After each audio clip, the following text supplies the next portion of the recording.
So, ladies and gentlemen, I want to talk about what's happening in China to the Christian church in China.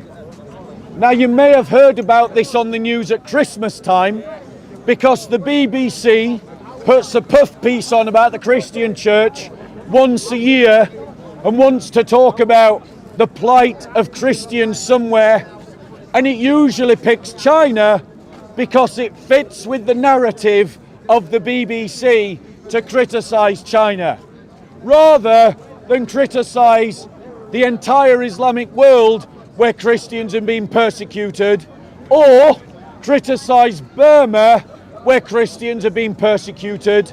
It usually lands on China and North Korea.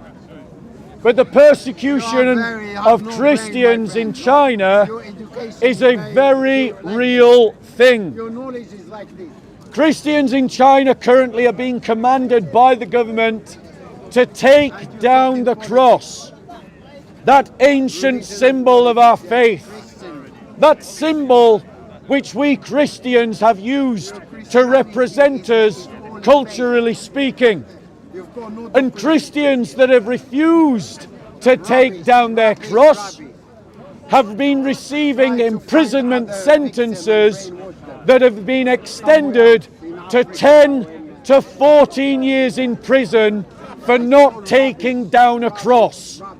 This is happening in China today. Compare that courage of our brothers and sisters in China with the compromised Church of England, whose bishops, who want to stay in with the liberal establishment, consistently compromise on basic Christian teaching so that they can have a nice article written about them in The Guardian or in The Times, or they get a nice interview on the BBC.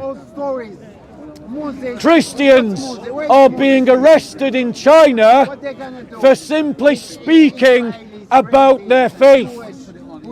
And what do the liberal virtue signalling, let's be tolerant of everybody brigade in the UK do about the persecution of Christians in China?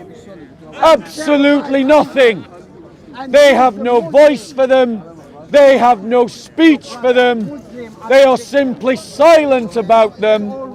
And when you speak about them, the progressive militant, as you see here, tries to distract you from learning about what's happening to Christians in China.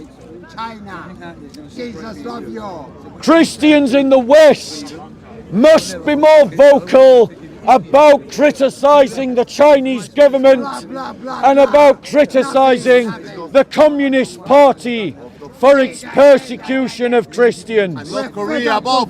And in North Korea, yes, JC. Christians must do more to reach out to the communists of China and to offer to them an alternative to the Communist Party. It is a fact, ladies and gentlemen, that wherever communism has put down its boot upon a society, Christians have been persecuted. And the BBC and the Guardian and the liberal do-gooders are trying to tell you that communism is not a threat. It is not a danger. Don't feed the trolls, Chris.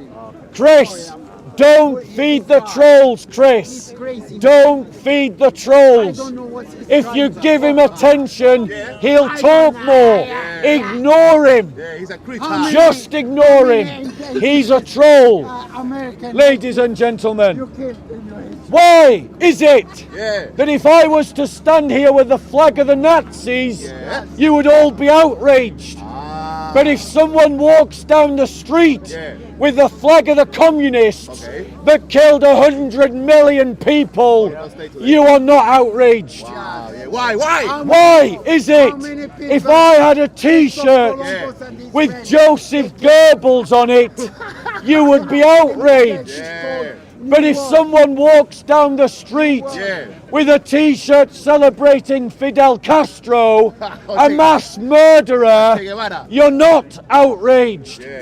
Celebrations of communism should be met with the same disgust and outrage and villainy as any celebration of Nazism.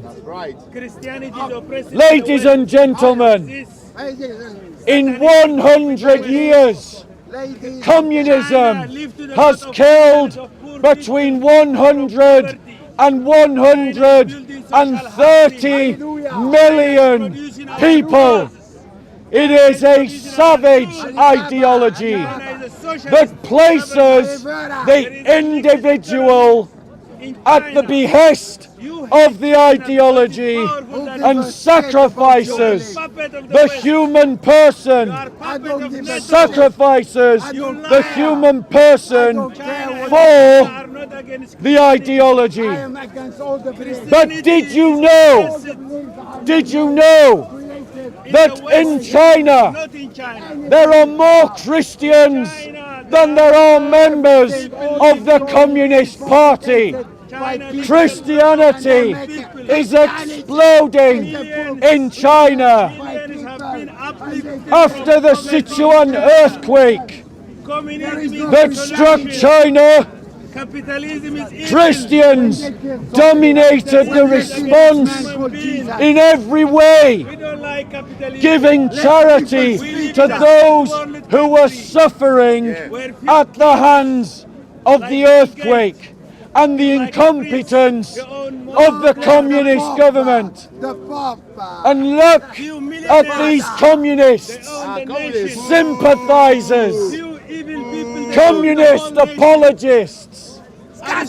These communist apologists are as vile as Nazis. Christian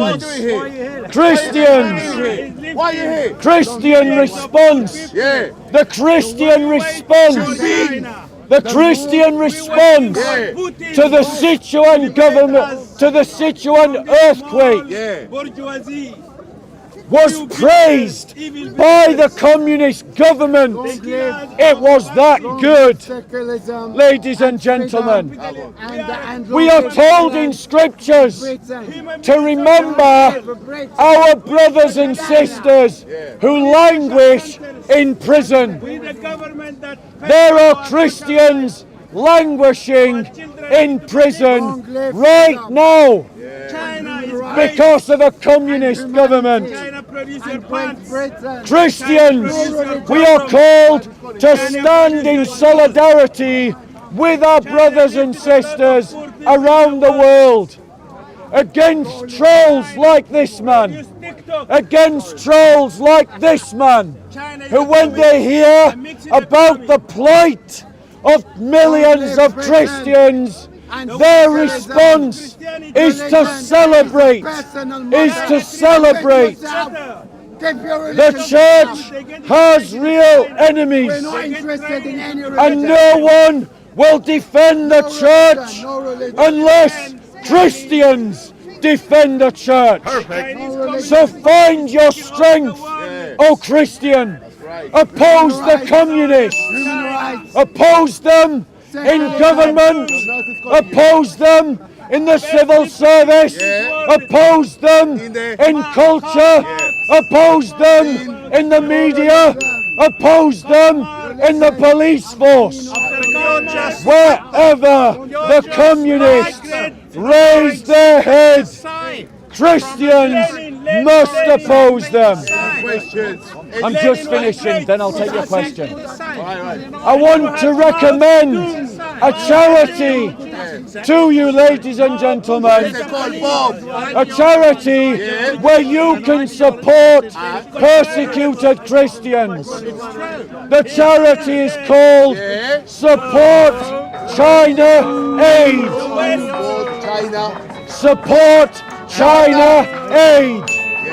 If you want to help Chinese Christians,